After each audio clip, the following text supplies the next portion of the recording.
What's up, users and bruisers? Get your tricks and your Nesquik cereal ready, because today I got a little deck profile. Just a little itty-bitty deck profile with a rabbit guy.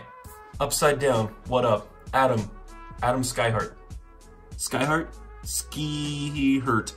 Adam Ski-hurt. Said I was going to do it. I'm going to do it. Here we go. Ruler. He is a rabbit. Okay? Okay, folks. Divinity 10. Judgment for 2 light and 1 colorless. Energize for light. On the other side, he becomes Adam Seikhart, the Shimmering Rabbit. An 8/12 rabbit, J-Ruler, Divinity 10 still. It'd be kind of cool if they did Divinity different on different sides. Kind of like a leveling up system almost. Runes in your rune area gain quick cast. That is crazy bonkers, considering that most of his runes, no, that came with his half of the light starter deck, didn't actually have quick cast. And whenever you play a rune, choose one, you gain 500 life, or rest target resonator, or target J/resonator gains plus 500 until the end of turn. Really, the only two that we like to use in this particular build is specifically the first one, gain 500 life, or rest target rest target resonator, not J/resonator. Because we're kind of trying to burn our way through our opponent's defenses, but have enough life to kind of keep us afloat. So, this is very fitting. This is the first time I've actually recorded during the morning as opposed to during the evening like I usually do. It's kind of hard to tell from my desk setup, but whatever. Guys, we're gonna be praising the sun. We're gonna be praising the sun again. I know, we haven't done a Praise the Sun deck since with Lumia back in Lapis Cluster. So we're gonna praise the sun with Adam, our boy, our rabbit boy, a rabbit man, if you will. Let's get the profile started. I don't know where my camera is. Let's put him right here. See that right there. That's proof that it is sunlight outside. That's natural sunlight. Okay, we're praising the sun. That's what we're doing. So pretty much the whole deck is built around a resonator that I very thoroughly shit on when it first came out. And that just kind of seems to be the case with everything. I always just shit on stuff that I think looks kind of janky, but in all the wrong ways. And then you make it work and you're like, wow, this is janky in all the great ways. And here's the first card. The first card in our deck is 3 of one of my favorite chants that came out, and 2 of them in glorious full art. We've got Mysterious Welcome Party. It is a quick cast chant for 1 light. Choose one. Prevent the next 800 damage that would be dealt to target resonator. Keep wanting to say J/resonator. Until end of turn, or gain 800 life. You could do either. You can do either. It doesn't really matter. I mean, usually early game, if you get this first hand, ideal first hand, you get, you tap for a light stone, or a light producing stone, you get the Acolyte of the Sun, and then you pass turn, tap Acolyte, and play Mysterious Welcome Party, gain 800 life. But we are going to be taking a lot of damage to ourselves, and of course our opponent's going to have something to do with that as well. So saving yourself 800 damage is also a viable option. I mean, they both essentially do the same thing if you're taking the damage that turn. So we run 3 of the Mysterious Welcome Party. Then we run 4 of undisputably my favorite light chant, period. Flourishing Hope for 1 light, quick cast. Target J/resonator gains this card cannot be destroyed until the end of turn. Then remove this card inverted from the game. We kind of need this because Adam, when he flips over, because he is an early flip J-Ruler, for 3, he's going to be a huge target for bodying into, for killing chance, for burning, so we want to keep him alive. And of course, if we kind of want to chump block somebody but keep one of our really good resonators alive, we Flourishing Hope. This will actually come in a little bit more handy when I talk about the main kind of game-winning mechanic of the game, so I'll come back to this guy. On the flip side, we do have stones. We will be running Hope Stones in the stone deck when I get to it, so we do have darkness production. On the inverse side, we've got Burgeoning Despair, Chant, inverse. I keep forgetting it's quick cast. That's actually phenomenal, because you can definitely do this during your opponent's turn. Play this card only from your moved area. Target player banishes 2 resonators.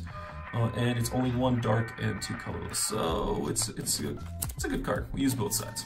So we run 4 of the Flourishing Hope. Then going off of the whole, we want to keep Adam and our other janky resonators alive idea, we run 3 Winds of Gold. I usually sideboard this card, but in this deck we really need a main board. You pay 1 colorless, or 1 light less if you control a card named Raw, the Golden Bird. We won't target J/Resonator or yourself gains barrier until the end of turn. So if your opponent goes to target you with something, you just go like, nope, Winds of Gold. So we run 3 Winds of Gold. Okay, you know what? I'm gonna skip this next chant and start getting into our first Resonator because we need to talk about what all this stuff does. So we're gonna jump around the cost of the cards a little bit here. We've got 4 of Acolyte of the Sun, the card that I mentioned earlier. You ideally want to get this guy first, second, even third turn. Just load up your field with as many of these as possible early game so that you can tap them, produce light, and get Adam onto his J-Ruler side as quickly as possible, while of course also leaving something open so that you can keep him alive the following opponent's turn. So it's a 1-drop human resonator, 2/2, nothing really special other than the ramping for light. I run 4 of them. My first in the 2-drop department, we've got Messenger of the Sun, who I've got in glorious full art right here. I actually like the colors on this card are phenomenal. I love it. So, Messenger of the Sun is a 2-drop for 1 light and 1 colorless, 2/4 human resonator. There's a lot of humans in this deck, but that's not really important to the mechanic. Whenever you play a rune, draw a card. That is freaking bonkers phenomenal. I have gotten these guys out turn 2, turn 3, and then every time that I'm playing runes, chant runes, and runes from my rune deck, I'm drawing cards, which is actually stupidly frequently. So this guy helps you essentially mill through most of your own deck, getting all the crucial cards, getting to those cards that you have very few of in the deck, because running too many of them would make them dead cards early game. And he's got the added bonus of your opponent goes to kill it. Let's say that they've got a floating sky round, what's-a-who's it things. Yeah, I'm talking about Unova. Banish this card, destroy target addition. And it's not that difficult for the colors in our deck because he's only 1 light as opposed to 2 hard light. So I run 4 of the Messenger of the Sun. He's getting all of our tweets to the sun every time we praise him. Okay, the first rune chant of the deck. We've got Scorching Winds. It's a 1-fire, unfortunately non-quick cast rune chant. You pay 1 more to play this card from your rune area. We're playing it from the deck, so that's not an issue. 2 target resonators gain +4/+0 until the end of turn. You do need to have targets. You need to have 2 targets for this to work because it doesn't have a period in between, so it's all 1 statement. You have to do that to resolve the card. But it's awesome because it's a 1-drop. It'll help proc our drawing for Messenger of the Sun. It'll help proc the potential life gain or the tapping of a resonator on Adam's J-Ruler side. And once we get our big baddies out on the field, giving 2 of them +4 on the whim, it's amazing. So I run 3 of these Scorching Winds. Now there's a couple of cards in here that I run very few of, and that's just because of the colors that we run in this deck, which is light and fire. We've got the luxury of searching for them. I run Restoration, a card that I've honestly not seen in many other deck builds, if any at all. It is a light and fire chant, no quick cast. Search your deck for a resonator or addition. Reveal it and put it into your hand. Then shuffle your deck. If the total cost is 2 or less, and your J-Ruler is Tigris, Pearlshine, or Tigris, Pearlshine, Lord of the Mountain, you may play it without paying its cost instead of putting it into your hand. We don't run Tigris, ha ha ha, insert pandas or trash joke here, but being able to search out this one addition that I'll show you guys in a second here that I only run 2 of, this essentially potentially puts up that to 4, right? So this is a card that you really want to be playing early to mid game so that you can get those little pieces for a combo into place. We blarg them onto the field when we have open mana, and then start setting up our jank. So I run 2 of Restoration, and of course, forgot to mention, 1 of them in stunning, absolutely dazzling full art. Here we go, the edition that I was talking to you about. Country of the Sun, Minerva. Of course, if we're going to worship the sun, we got to live in the same postal code, right? Of course. Addition, 1 light, 1 colorless. Resonators you control gain eternal during your turn. This is stupid important to our mechanic. Of course, we've also got the Flourishing Hope to keep our stuff alive, but that's really only spot eternal if you really think about it. One thing that I want to mention, and it's just because I make this mistake a bunch as well, it's only Resonators that gain eternal during your turn, so don't be trying to call out your opponent during their turn, and don't depend on this to keep Adam alive.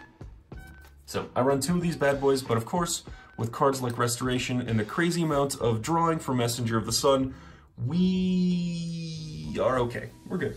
It's good. It's good. The next card, of course, we're back in the Chant Rune department.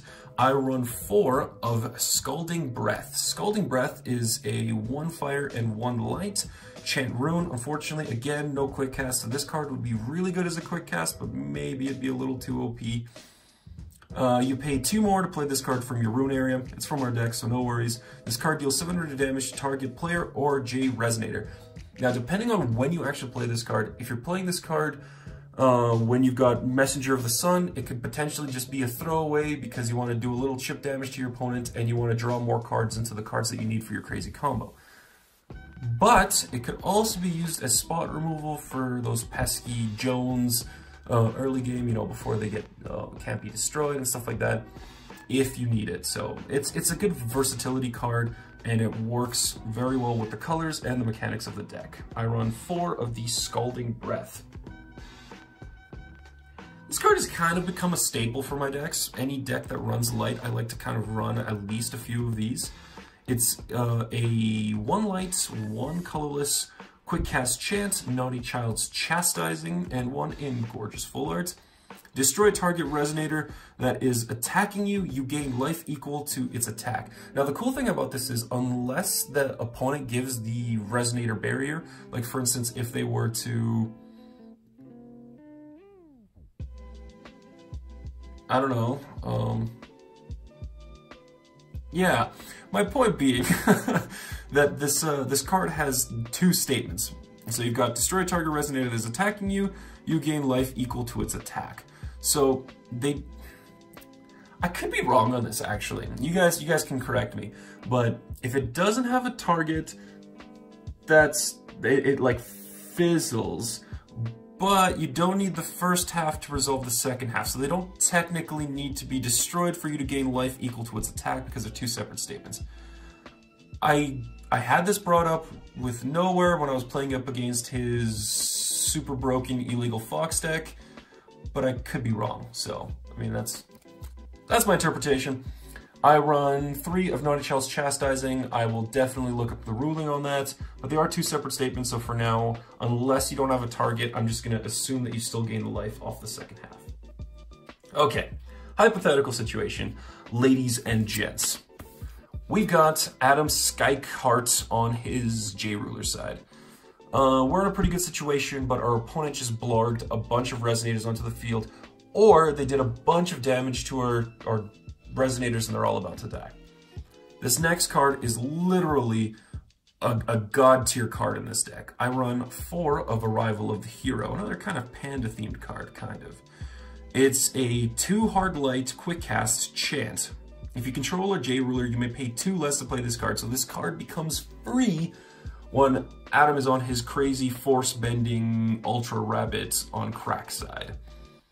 It's got the following abilities. Choose 1. Prevent all damage that would be dealt to Resonators you control until the end of turn. So it's another one of those cards that can potentially save our Resonators, just like the Country of the Light and Flourishing Hope and stuff like that, you know?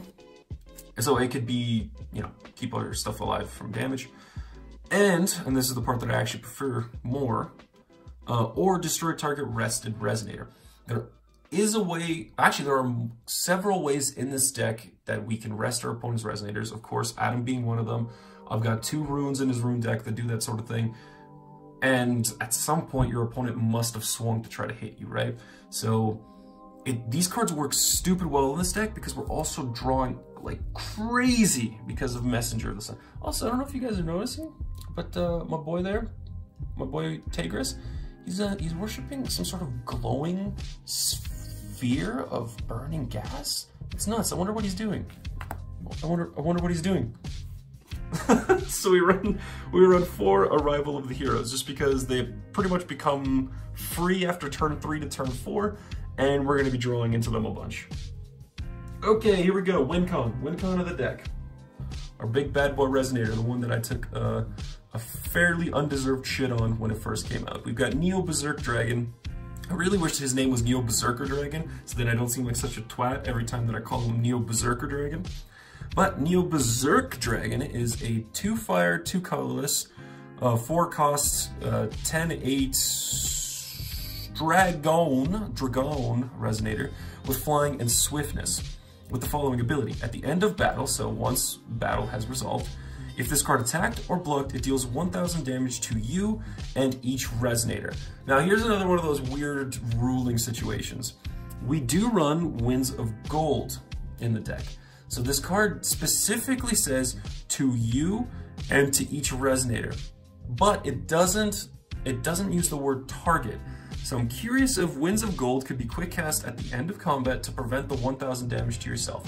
I doubt it. You can still definitely play Mysterious Welcome Party to prevent 800 damage to yourself, which is fine, or just gain 800, really just equates to the same thing.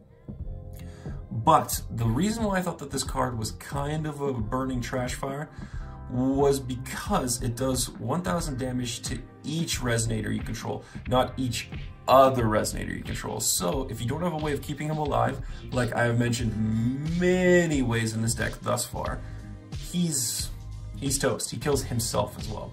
So if you can kind of control your opponent's board state so he doesn't, or he or she doesn't have flying defenders when this thing hits the field, you've essentially, for the most part, other than those kind of chunkier 12/12s that have been released in the last few sets, you've just wiped their field. So, yeah, this guy hits the field. If you've got Country of the Sun, if you've got Arrival of the Hero, if you've got, I don't know, Flourishing Hopes, just stuff like that, you attack with this thing, you keep all your stuff alive, you kill all their stuff, and you've potentially done 1000 damage to your opponent. You do take 1000 damage, so that's why this deck needs a ridiculous amount of life gain to keep us ahead of our own, like, self-burning curve. So I run 2 Noe Berserk Dragons. Now let's say that your opponent is stupidly persistent in their board state. You got a nice little card that a lot of people have forgotten about. We've got Crippling Light, and 2 of them in absolutely amazing full art. Actually, you know what? This one isn't that amazing. It doesn't even actually have that much texturing. Most of the texturing is actually in the background. Anyway, it's an okay full art. So Crippling Light is a 5 cost, 3 cost, good lord, that'd be crazy. A 5 cost, 2 light, 3 colorless, regular speed chant, destroy all non-golem resonators. Of course, we don't run any golems in this deck, but we do have a crazy janky amount of ways of keeping our things alive. So, your opponent gets a little cheeky with you, as long as they're not running like crazy amounts of cancels. Of course, Fader's spell wouldn't work on this because this doesn't have quick cast. You would just be like, blarg! So, yeah. Let's get into the runes. Runes are pretty basic. We've got Whispers of an Angel, one of my favorites, chance for light to run in the rune deck. It is a quick cast for 1 colorless because you may pay 2 less to play, or sorry, 1 light because you may pay 2 less to play this card from your rune area. You gain 800 life and draw a card. So if we've got Acolyte of the Sun and Messenger of the Sun on the field, we tap Acolyte of the Sun to produce 1 light. We play this guy, gain 800 life, draw a card, and then off of Messenger of the Sun, we draw a 2nd card. Ooh, there's a substantial amount of glare here. I'm gonna just pop this one over here. So that's our first rune, and it's got Divinity too, so it's nice. The 2nd card, and this is one of the ones that I talked about earlier, we've got Bewilder. It is a 2 Divinity, 1 light quick cast chance. So this is one of the only ones that actually has quick cast along with this guy. In the rune deck, rest target J/Resonator. This is probably good turn 2 or turn 3, or if you don't find a use for it early game, it can definitely save you against big swing to win rulers like Ayu or Keurig if they don't find ways to give them barrier. Also, this works really well for if you're tapping one of their big chunky resonators, and then you can use Arrival of the Hero to kill it. Then we run Sand Awakening, 1 divinity, so this helps us with our odd divinity cards, for 1 fire and 1 colorless, but it's only going to be for 1 colorless, which is nice because then we don't have to worry about color fixing. Quick cast, you may pay 1 less to play. Oh wow, actually I was completely wrong. Most of the cards in my rune I have quick cast. I was wrong. Anyway, so you pay 1 fire less to play this card from Rune area. Target resonator gains +2/+6 until the end of turn. If it's a fire resonator, it gains +4/+8 instead. So if you summon Noe Berserk Dragon onto the field and you don't actually have anything on the field or in your hand to keep him from dying, casting this onto him actually keeps him outside of the curve of killing himself with a 1000. Plus it just makes him beefy, and I love that. Now these are the 2 cards that don't have quick casts. These are the ones that you want to give quick casts and you want to play them during your opponent's turn. The first of all is actually Adam's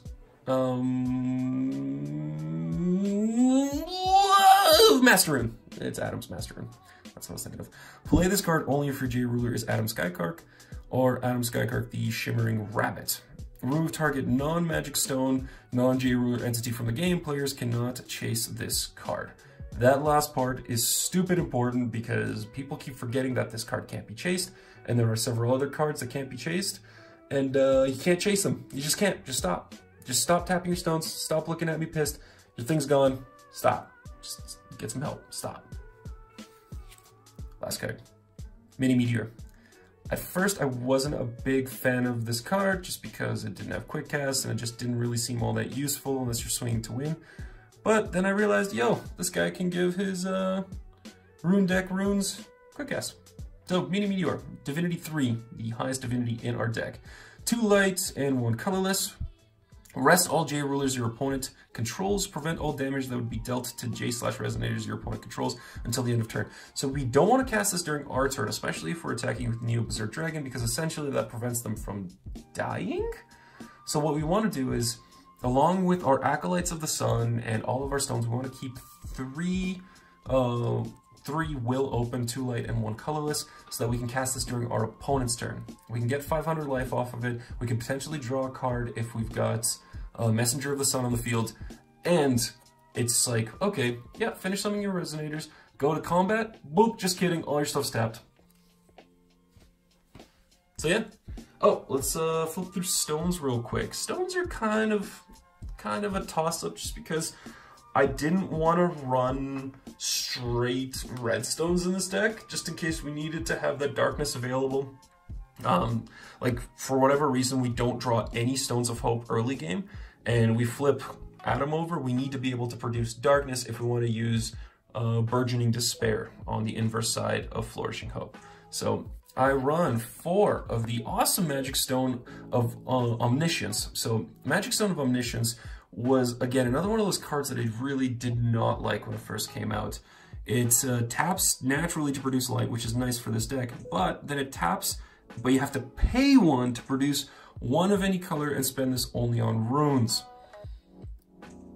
Introduce Acolyte of the Sun, and then suddenly this isn't really that big of a deal. You tap for that light, you put it into this, and then you tap this and you produce your red, so we're not hurting ourselves. So I run 4 of Magic Stone of Omniscience. Or Omniscience if you want to get into the weird nuances of how you pronounce English. Then I run 2 Stones of Hope.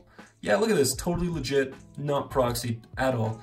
Stone of Hope, it's an inverse stone, so on one side it taps for light. When you J-activate, you inverse, and on the inverse side it taps for light and darkness. I run 2, very legit, completely not on a notepad, Stones of Hope. Or Magic Stones of Hope, or Hope Magic Stones, whichever it's called. Then I run 4 of the absolute legit, completely not messed up, completely not copied, completely authentic. Actually, these are promo versions. You can only get these from our locals here in my city. Null Stone, it taps naturally for darkness, and you can tap it for fire, and it burns you for 200. Or if you have no cards in hand, I think you can tap it, banish it, produce fire and darkness, but I would never do that, so yeah, I run 4 of those. Guys, this was my Adam. This was my Adam deck. I hope you enjoyed. I hope you guys have a glorious day. Get out there, worship the sun. I live in a snowy shithole. I don't have the sun. Try my best. Try to worship. You guys have a great day.